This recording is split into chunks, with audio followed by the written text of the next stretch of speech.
തദ്ദേശ സ്വയംഭരണ സ്ഥാപനങ്ങളിലേക്കുള്ള തെരഞ്ഞെടുപ്പിന്റെ പരസ്യപ്രചാരണത്തിന് ആവേശകരമായ കൊട്ടിക്കലാശം. ബുധനാഴ്ചയിലെ നിശബ്ദ പ്രചരണത്തിന്റെ മണിക്കൂറുകൾക്ക് ശേഷം വ്യാഴാഴ്ച ജനം പോളിംഗ് ബൂത്തുകളിലെത്തി വിധിയെഴുതും. തദ്ദേശ തെരഞ്ഞെടുപ്പിന്റെ പരസ്യപ്രചാരണം 3 മുന്നണികളും ആവേശകരമായാണ് പൂർത്തിയാക്കിയത്. ബുധനാഴ്ച നിശബ്ദ പ്രചാരണത്തിന്റെ ഭാഗമായി സ്ഥാനാർത്ഥികൾ വീടുകയറി വോട്ടഭ്യർത്ഥന ആരംഭിച്ചു. വ്യാഴാഴ്ച രാവിലെ വിധി നിർണയിക്കാൻ ജനം പോളിംഗ് ബൂത്തുകളിലെത്തും. ജില്ലയിൽ വിവിധ തദ്ദേശ സ്ഥാപനങ്ങളിലേക്കായി 7284 സ്ഥാനാർത്ഥികളാണ് മത്സരിക്കുന്നത്.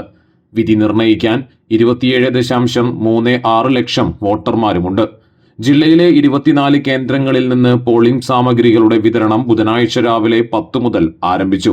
കോർപ്പറേഷൻ, ജില്ലാ പഞ്ചായത്ത്, 7 നഗരസഭ, 16 ബ്ലോക്ക് പഞ്ചായത്ത്, 86 ഗ്രാമപഞ്ചായത്ത് എന്നിവിടങ്ങളിലായി 2204 വാർഡുകളിലേക്കാണ് തെരഞ്ഞെടുപ്പ് നടക്കുന്നത്.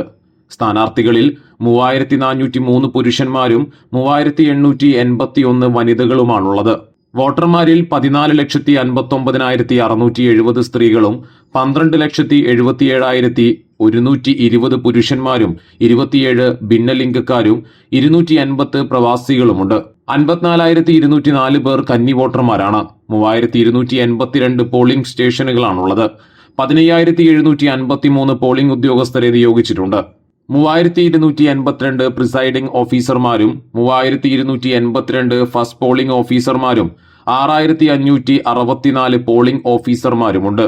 4757 പോലീസ് ഉദ്യോഗസ്ഥരെയാണ് വിന്യസിച്ചിട്ടുള്ളത്.